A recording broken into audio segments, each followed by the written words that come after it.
the contrast is that the first century Christians, especially those that bear apostolic example, Paul and Barnabas, Paul and Silas, Dr. Royal talked about this in the introduction. They showed us what missionary zeal looked like. They went to the nations quite literally. They would go to the Areopagus, as Dr. Royal said. They'd go to the synagogue where they're found in whatever kind of Roman province or outcrop or town that they went in. They would go and find the people, usually in critical mass where they could, and they would proclaim the good news of Jesus. And the agora has not closed. And the burden upon Christians has not been lifted.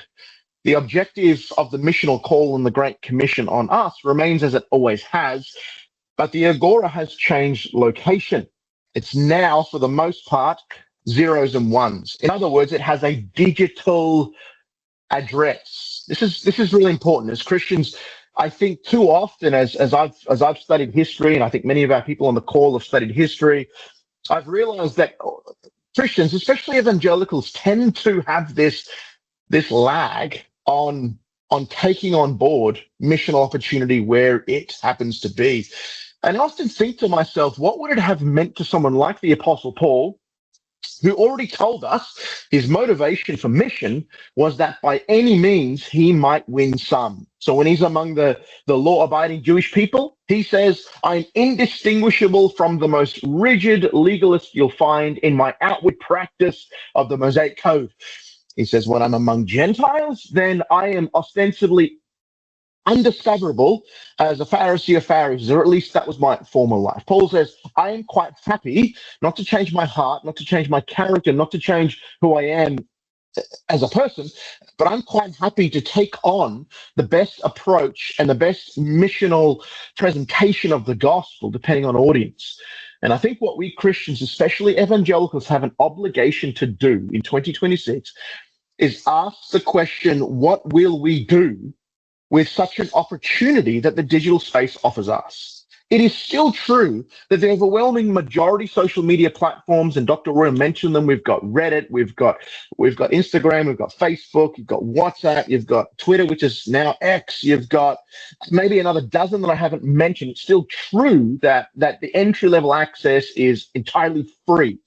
You can build a profile, you can build an account, you can begin to build an audience. What's interesting about that is that you put all of these particular platforms together and you have an enormous audience. When we look at Facebook, it was only about 10 years ago, it clocked over 1 billion active users. Now Facebook, Instagram, and WhatsApp, of course, they're all owned by Meta. They now boast somewhere, I don't have my notes, but it's somewhere like 3-4 billion active users regularly accessing those platforms, and they're on there and they're ready to hear the message of Christ. And so I think that what we have to do as evangelicals is first appreciate the fact that if we look at our New Testament example of not just an Apostle Paul, and I've cited that already, but even a Jesus, that Jesus wouldn't stay in certain villages and towns for elongated periods of time. It was his claim that he had come to reach the lost of the house of Israel. So he would travel. He had a very roaming ministry. He had to go where people were. And the equivalent in 2026, of course, is online. It's the digital space. It's where people are. And I already know, because of the nature of this conference that KEDS has graciously put together today, that we're all there already. We all have some kind of smart device. We all have some kind of internet access, and that's basically the baseline.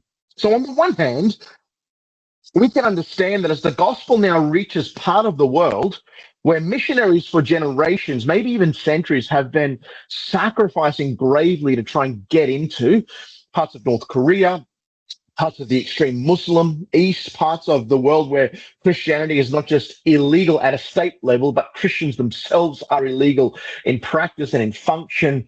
We already know now that the gospel is penetrating through the digital access. We've got ministries that are actually sending in SIM cards in North Korea that have the entire Bible in audio and text form, with explanatory notes, with commentary, with gospel messages, and it's reaching no longer thousands, it's reaching tens and hundreds of Thousands. We know when I was pastoring in upstate New York in the US, our church was actually sponsoring a ministry that was designing specific radio, old school radios that they would then kind of somehow kind of skydrop into parts of Iran and Iraq, and they would reach the people and it would broadcast the Bible and gospel sermons 24/7 in Farsi and Arabic and other Persian and Near Eastern languages. And the gospel is making this penetration where in years gone by, we certainly we all looked at the bravery of a William Carey or a Adoniram Judson or a Hudson Taylor or characters like this who carried the gospel and bore in their body the marks of the Lord and sacrificed so deeply. Now, the obligation for the evangelical church today is not to be left behind, but to utilize, to leverage, to take advantage. And one thing I've noticed, this is a curious phenomena that I've seen over the last 10, 15 years as I've traveled somewhat extensively through the developing world. And I've spent a lot of time in the slums of South Asia. I won't mention places, just different areas that I've gone and I've preached the gospel. We've conducted feeding programs. We've trained local church planters and conducted seminary education.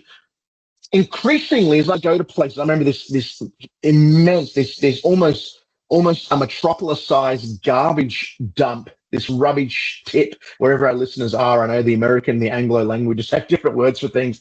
That was basically the size of the city I'm from, Brisbane, in a part of the developing world that was just so impoverished. And I went there and we preached the gospel, and all these kids, and they were just living off the scraps of this rubbish tip. There was one, and a lot of you guys know where I'm going with this. There was one unbelievably curious phenomenon that we experienced. Is these kids in tattered clothing, they were caked with mud and dirt and grime. They looked like they hadn't bathed in months, maybe longer. I don't know. It was graphic. It was horrific. They stank, and we preached the gospel, and we loved on them, and they sat on our laps, and they hugged us, and it was all worthwhile ministry. Look, the one thing that was consistent and has been consistent over the last 10 years of my travel through the developing world is every one of those little kids, I nearly called them urchins. I think that's an unpleasant word to use today, so scrap that. Every one of those little kids had a smartphone. They didn't have a meal. They didn't have food. They didn't have a shirt that fit. They didn't have shoes. Clearly, they didn't have access to running water or anything close to a bathroom or a lavatory. They had I don't know where they got them. I guess the cynic in me says, well, they're all stolen, name brands of phones that I've never heard of, local manufacturers. The access to the digital world is almost universal in 2026. It's quite staggering. And I challenge any of you, maybe you're listening to this thinking, Craig, that almost seems unbelievable. I agree. I had to have this almost existential crisis of an experience to go through that firsthand to realize this is a real phenomenon of 2026. They're there, they're online. And what that also means, on the one hand, we're talking about democratized and universalized access to the online digital world. That's true. We're also talking the democratized platform.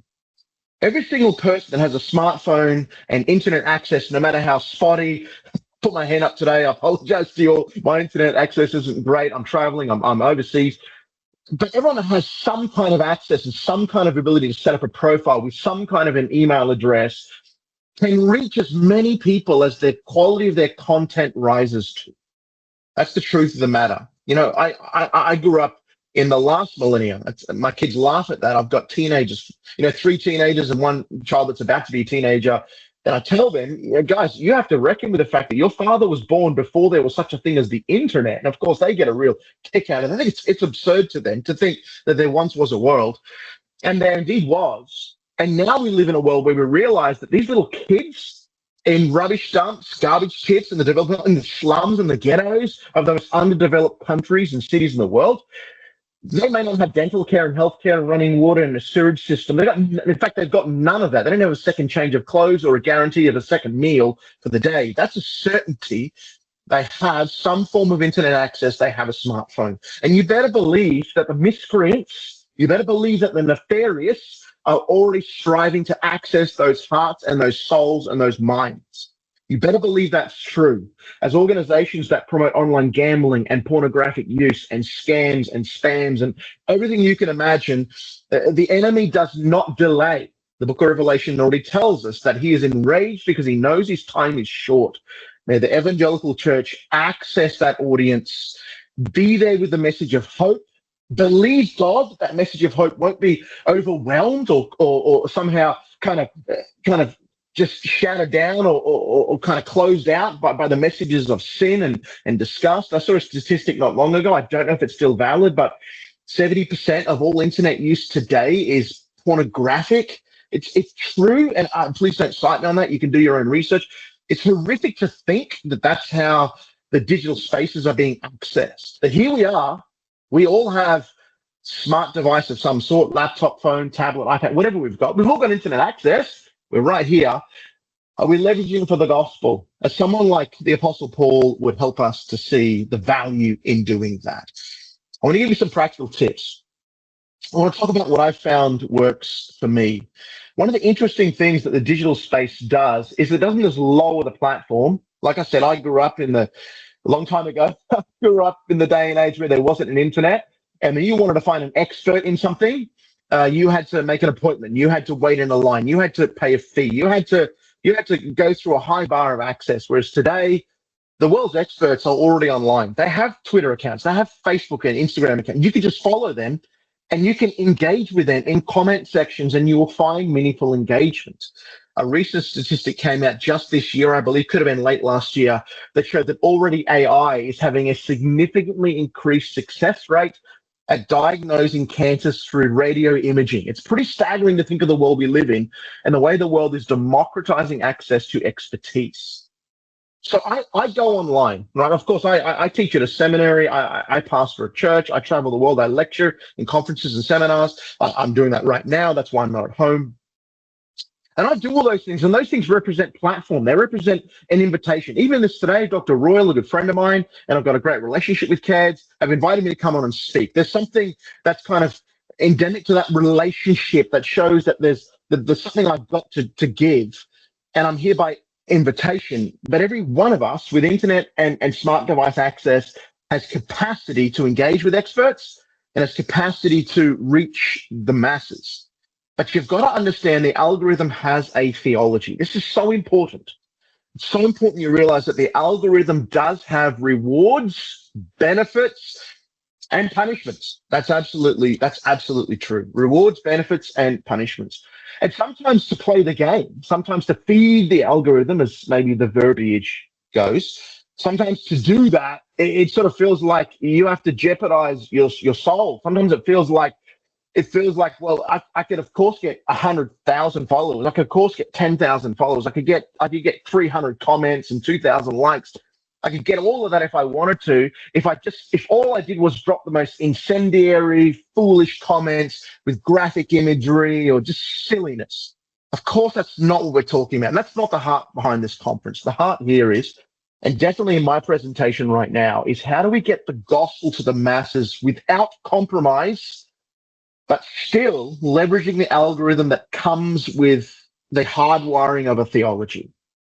Now, there's some psychology to this, and the algorithm has already worked that out across platforms. The algorithm has already worked out that it will reward exponentially engagement. And the algorithm has worked out that engagement is generated not because you said something true. And if anybody wants to run this experiment on their own social media profiles, I can encourage you to do it. Not necessarily that it would be worthwhile. You could take my word for it, but any of you could run this experiment. You could spend the next 14 days uploading a single verse on your Instagram, Facebook, Twitter, whatever you use, Reddit, whatever it is. Put a verse up. No explanation, no picture, no graphic, no location tagging, no people tagging, just a text of a verse, just verse of the day, and then measure your engagement. And then if you wanted to, for the subsequent 14 days, you could then go and put, I'm not advising this, I'm just saying as a thought experiment, if you went and put the most outlandish things up and you knew that those things would generate engagement, you would say, I don't know, don't, I want to commit heresy, but you might say things like people are debating whether the devil in the Bible is actually the bad guy, and some liberal theologians are saying the devil in the Bible is actually the hero of the story. Some of you have seen some of that silliness that's permeated in the last 20, 30 years. Just put that up and put it as a question. Act like I'm not staking a claim here, guys. I'm asking the question. and do things like that, 14 days daily, same routine, same regularity, you'll find that the engagement increases exponentially because you've tapped into something. What is the algorithm rewarding? Again, I'm not advising you do this. I'm just saying you could conduct this experiment if you want. You'd find the results are fairly repeatable and rock solid. The algorithm is rewarding, and you need to know this. It's rewarding anger, rage, frustration. It's rewarding disagreement. Studies have already been done. I've got this all in my presentation. If anybody wants the notes to my presentation, of course, you can get access to them through Dr. Royal. The studies have been done that the more a particular post incites people's antagonism, like people want to comment and they want to click a reaction. You know, Meta on Facebook and Instagram now have, I think it's 5-6 different reactions you can do: care, love, sadness, shock, big mouth open, or rage. The more the red rage face you can get, the more comments you will assemble. The more comments you will assemble, the more people will see your content. The algorithm, that's a theological commitment the algorithm already has. And this is why my particular talk today is about the power of the polemic. To be more like the Apostle Paul, who challenges Peter to his face at the Church of Antioch. More like the Apostle Paul, who challenges Elymas, and Elymas falls blind, of course, and has to have people direct his way. More like the Apostle Paul, who calls people out, who engages with the algorithm. Again, let's take care. We're not rage baiting for rage baiting's sake, but we're finding where the debate is. We're staking a claim, and we're presenting apologetical material that actually gives a reasoned, scripturally based defense with something of a serrated edge, which we see in Scripture. We see Jesus' woes to the scribes and the Pharisees. In fact, we see the Apostle Paul call out people by name in the Bible. We look at people that Paul rebukes by name. And as he writes these epistles to Timothy, a son of the faith, or other individuals, and Paul's under the inspiration of the Spirit, and he engages. What I'm saying, and I think this is going to be a challenge for some of our listeners and attendees of this conference today, and I genuinely don't mean offense by this, but I want to put this to you as candidly as I can. The tone policing of the evangelical church is retreat. It is retreat. Yes, everything we say and do online should have the character of Christian about it. Yes, we are commanded in 1 Peter chapter 3 that we should be ready to give a defense for the hope that is within us with gentleness and respect. That's all true. But even then, as we emulate the apostles, Paul says in 1 Corinthians 11, imitate me as I imitate Christ. We already know Jesus is the great exemplar of our faith and our obedience. We already know this. And we understand that there are times for us to be on the offensive, for us to write and post and design maybe graphics or maybe videos that wage into the debate, not on the back foot and not with timidity and not with reserve, but like we see among the apostles who stand boldly against error. We think about Peter when he's first dragged before the Sanhedrin and they threaten him, do no longer speak in this name. Peter, this is Acts 4. And Peter says, how about you decide whether it is nobler to obey God or you? I want to see, I want Christians, I want to see more of that in comment boxes under posts. When you put up a post saying, I'm obeying God, I'm honoring God with my life, with my finances, I'm giving to missions, or you put up a post that says, I'm honoring God with my body, I'm single and I'm getting engaged and we're holding off till marriage to enjoy marital intimacy, and the comments fly in. You know how it goes. The comments fly in, attacking Christianity, attacking the value and the ethic. I want to see some of this Christianity that doesn't back down because the force and the pressure and the heat feels like we should retreat. It feels like we should be nice rather than virtuously true. And I've certainly observed this. I think ever since I came to faith in the mid-90s, that there's been an over and abundance, and I want to say even increase, in the way evangelicals believe that nice is the meta virtue of the Christian life. I've preached whole sermons and series exactly on this. Nice is not the meta virtue of the Christian life.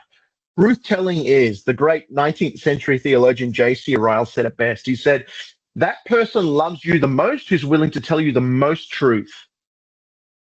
And when we begin to think about that in the digital space, it takes on a life of its own. It takes on a life of its own. So let me give you I said I want to be practical, and I really haven't been able to check the time. I'm looking at a tiny phone screen here, guys. I don't really know where we're at. Dr. Royal will jump on and just give me a shout. Say, all right, Craig, land the plane. I get that. Let me give you some practicals, and then we're going to move on just to some other thoughts I think might be helpful, right? Because I think, firstly, I don't need to build a case that you should be online. You already are. You've attended a digital conference. Number two, I'm not entirely convinced I need to expend more time convincing you that you should be online as an evangelist. You should be online as an apologist. I think already you've signed up to this conference because you already have an inkling that that's a worthwhile endeavor, that is part of participating in the Great Commission. I believe that. And number three, I don't think I need to convince you that the world is already online. I still go out with our church groups regularly. We hand out tracts. We share the gospel people in our city, in our neighborhood. The engagement seems to be lessening and lessening in more traditional forms of evangelism. But what I am noticing is that in the digital space, the evangelism opportunities are increasing and increasing and increasing. Let not the church be put to shame, because that opportunity has been soaked up and leveraged by the nefarious and by the enemy of souls in horrific things like pornography and online gambling, things that ruin families and ruin societies. Let's be there with the message of hope. So I'm going to take that for granted. I'm going to move to three things I think that can help you with one thing that you should never do. I know this question will probably come up, so let me hit this. In fact, let me take this first. One thing you should never do. Do not buy engagement. Don't pay for views. There's one thing that I've learned over the years that the algorithm is good at. The algorithm on most broad platforms, and I don't want to make anyone feel bad if you've done this and you've thought this was the right missional move for your church page or your ministry or your seminary or your whatever. I'm encouraging you to rethink the strategy of purchasing reach. The algorithm learns that if you purchase reach, maybe twice or more than three times, that you have an appetite to pay for the reach that you won't organically grow. Organic reach is infinitely better. It's better reach. It reaches real people. It's not riddled and inflated with bots and pseudo accounts, right? Once the algorithm learns that you've put your credit card details in and you've paid for it once or twice because you've got a big event coming up, you want to run a promotion. I've seen this happen. The Facebook account, I'll just look at my Facebook account because that's where a lot of people spend money. Instagram and Facebook, you can do kind of cross-pollinating advertising campaigns. I know how that works. I understand that. In 2021, I had a Facebook account that I built over, must have been 14, 15 years. So my Facebook account, I don't know how or what. Facebook just deleted it without warning. I know this happened to a few people around that time, and I know there was a lot of silliness going on. There's a lot of mine just got wiped, and it was actually quite tragic. I had a lot of my kids' photos and things. I've done a lot of backups since then, but just the memories, right, of mission trips I went on with my team and missions reports, all sorts of stuff, just wiped. 2021, I had to start again. And from that point on, in my previous account, I had fallen into the trap of paying for some advertising. When our church here in Australia had a big event coming up, I would use my own profile. I didn't have a huge follower list, and I don't know if I want to get into numbers. You guys can find me online and look at my numbers if that's interesting to you. But I had a pretty good follower list, but I noticed that my engagement was vastly less. You just look at the number of followers under a profile. And what I recommend, if you want to see if a ministry is doing well with their online organic reach, just scroll 3, 4, 5 posts and see what their comments and their likes look like. Because if there's a discontinuity between the volume of likes and comments with the actual followers of the account, then there's an inflated follower list. I've seen accounts that have 200,000 followers. It's crazy. Some of these parachurch and maybe word of faith type ministries, you scroll down and the last 10 posts have got 2 or 1 likes on me. Like there's obviously a disconnect. Like I know, because I've been doing this for a while now, I actually know what 2 likes on a post equals as far as, visual reach. To have 200,000 so-called followers to your page or your profile or whatever it is, and then to be so limited in your reach, almost certainly shows that at some point in the near past, you've been paying for reach and you stopped doing it. The algorithm punishes you for doing that. So my first bit of advice, really simple, is be committed to the long road of organic growth. You want to be online, you want to post quality content, you want to reach the lost, you want to engage, you want to share the gospel. Those are all wonderful, wonderful motivations. And that's why you're at a conference like this. I get that. My advice is please be patient with the organic growth. I'm going to give you some tips for organic growth. Such that over the last I said I don't want to do numbers because I think it's a bit cheesy, and everything I do is public anyway. So if you guys want to see, you can go online. But I'll just say on average, my views over the last, I can say 1 year. Let's just take the last 1 year as a sample. My average post gets views of between 30 and 100,000. My average post. And the big ones, the ones that like blow up, I guess is the terminology, right? Go viral. I don't know. I make fun of my kids a lot. Like like I said, my teenage kids, Gen Alpha, right? I'm always trying to make jokes because I'm that kind of dad. And I'll just call myself an influencer, and my daughter will roll her eyes like, "Dad, stop it with that." I'm like, "Well, when you're an internet influencer, you know what? I'll just make fun of myself." So some of the big views, I did a Charlie Kirk tribute post back in September last year.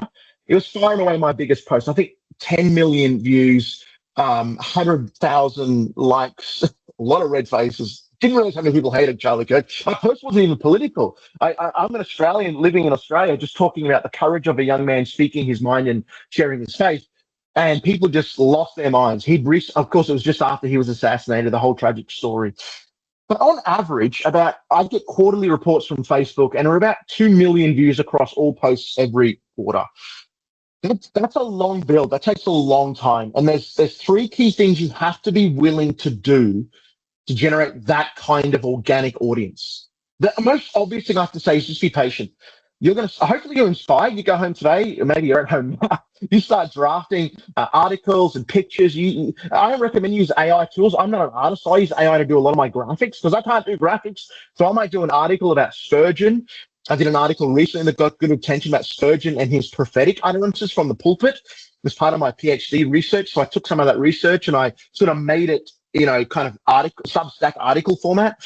And then I just kind of took an old picture of Spurgeon that I found online and just did a bit of AI touch up. And you can do that. AI is a powerful tool. Don't let AI write your content. Let me just say, I said I only had one deterrent. I've got a second one. The social media algorithms know when you're using AI to write. They've got AI detection algorithms that can read it.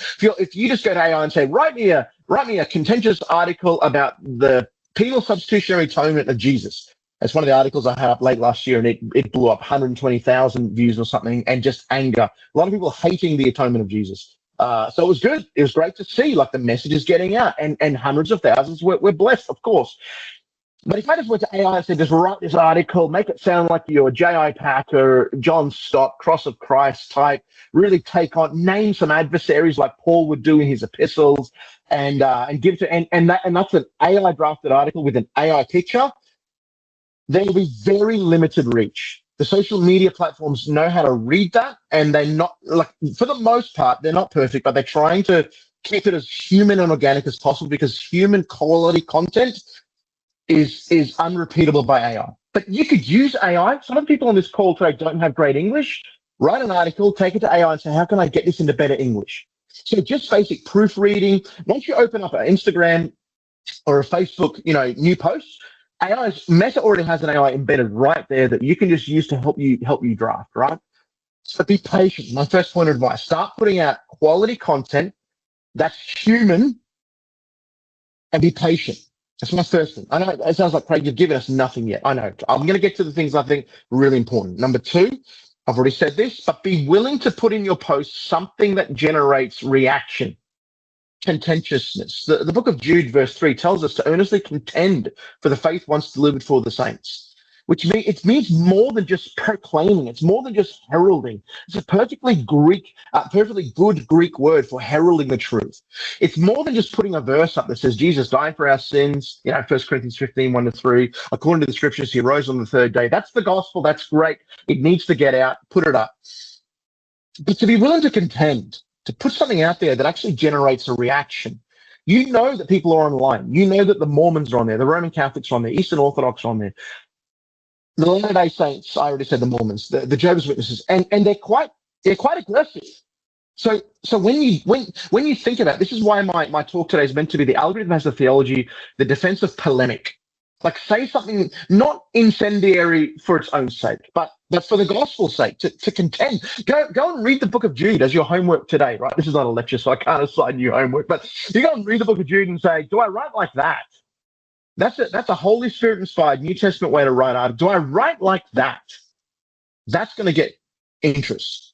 So Be willing to be polemical, fact check, and write in a way that is human centered, that speaks to the human experience, and takes on a genuine counterfeit gospel or a genuine counterfeit theology. Be willing to do that.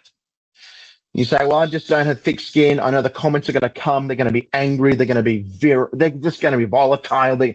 Yes, yes. Pray to the Spirit to give you courage. Oh my goodness. Part of what I wanted to do for this talk, and I'm glad I didn't do it, was just compile some of the worst comments I've ever gotten. Like, I've written articles against atheists, Roman Catholics, Eastern Orthodoxy. I write for the gospel, and I take on all comers.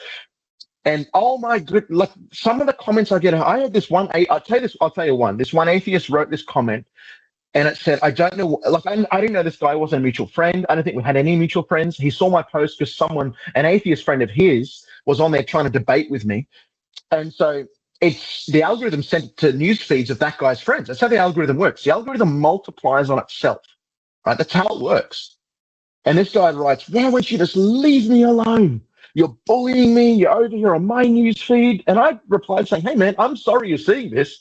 I don't control the algorithm. You've obviously got friends who are over here engaging with the content, and now you're seeing. But he was like begging me to stop attacking him. It's like, I don't know you from a bar of soap, man. I'm not here to try. But if what I've written attacks your fallacious worldview that there is no God and we live in a closed universe of explainable by nothing more than matter in motion, then I'm glad the article found you. So be willing to be polemic and be patient. The next thing I want to say is you've got to engage. You've got to engage. The algorithm exponentially rewards engagement. What I mean by that is it rewards when someone comments and you jump into the comments and engage. So those posts that I've prepared, there's articles on Substack and Facebook and different places that I put out. If I engage in the discussion in the comments as the author and I push back, you'll find that it continues to exponentially reach more and more people. Even if the post is 10 years old. Have you guys ever seen this? You've been online, maybe Twitter, more like Facebook and Instagram. And suddenly your newsfeed will have a post from 8 years ago from a friend. You're like, why is that here? That's really odd. Well, because you'll find there's a new comment on the post. Someone maybe it come up in someone's memory and they put a comment, oh, great memories. Maybe that's all they wrote. And suddenly the algorithm then bumps it to 12 new people that haven't seen it before. This is the way the algorithm works. When I put a post up taking on the materialism of atheism, when I put that up, and the atheists come in droves. I mean, if you guys have got spare time one day, go to some of my more incendiary articles, polemical articles, and just read the comment. You gotta sit down with your head in the right space because it gets very ugly. You've got to be willing to engage. You've got to be willing to engage on the front foot. Do not be there apologizing or tone policing. When someone says, oh my goodness, I hate you've written this. I hate you Christians. You're so dumb. Don't write. Oh, I'm sorry you feel that way. God bless. I'm praying for you. Push. The kind of engagement you push back with, if it generates a second comment from them, again, I'm not saying just provoke and just rage bait for the sake of it. I know some of you are hearing me say that. I'm not saying that. I'm explicitly going on the record saying I'm not saying that. But if an atheist says, I hate you Christians and your stupidity and your fairy sky god and that kind of rhetoric, just write, I'd love to hear you prove all those assertions. Just write, I think you've got more faith than I do. Now, you're not attacking his character or his person. It's not rage baiting either, but you want him to come back and put another comment. The moment he puts another comment, Facebook sends it now not to 12, 15 new people. It's now going to 50, 60 more people, or 200 and 300. If he comes back and he doubles up 3, 4 comments, you've got a chance to go back in and defend the truth. And here's what's interesting about the way this works on social media. Your audience is not necessarily the individual that wants to engage you in the comment box. Your audience are the hundreds, maybe thousands that will never click like or never own or admit that they're reading, and they're following the way you engage. Of course, to follow the injunction of Scripture with gentleness and respect. Don't just get to savage mockery of who someone is. The most common thing I get, some of you have seen my pictures online, right? I'm a little overweight, and we can just own that, right? So the funniest thing I get from people is they put on and say, oh, you're fat, so you're an idiot. I'm like, okay, I'm not going to leave that comment go. I'm not going to delete it and I'm not going to ignore it. That's hilarious. I get to now write something like, yeah, working on it. Pray for me to the atheist. Pray for me. I'm trying to get healthier, right? He's going to I'm not being cruel. I'm inviting him to connect with God, but you watch him get more angry. I had this one guy follow me for months. Every post I put up, he would write, we know where you are, we know what you've done, and you're fat. Like something like that. I'm like, cool. Every time you comment, you help boost my content to audiences that wouldn't otherwise have seen it. Now I can engage with you, we can have a bit of fun with this. You've got to be willing to be funny and humorous. Again, don't attack people's person, don't attack them at a soul level. Be honest, be polemical, be serrated like your apostles and your savior showed you, with that level of spirit-inspired gentleness and respect. You've got to engage. If you're not willing to engage, then whatever post you put out will have such minimal audience that you find you're in up just treading water and you don't organically build. Dr.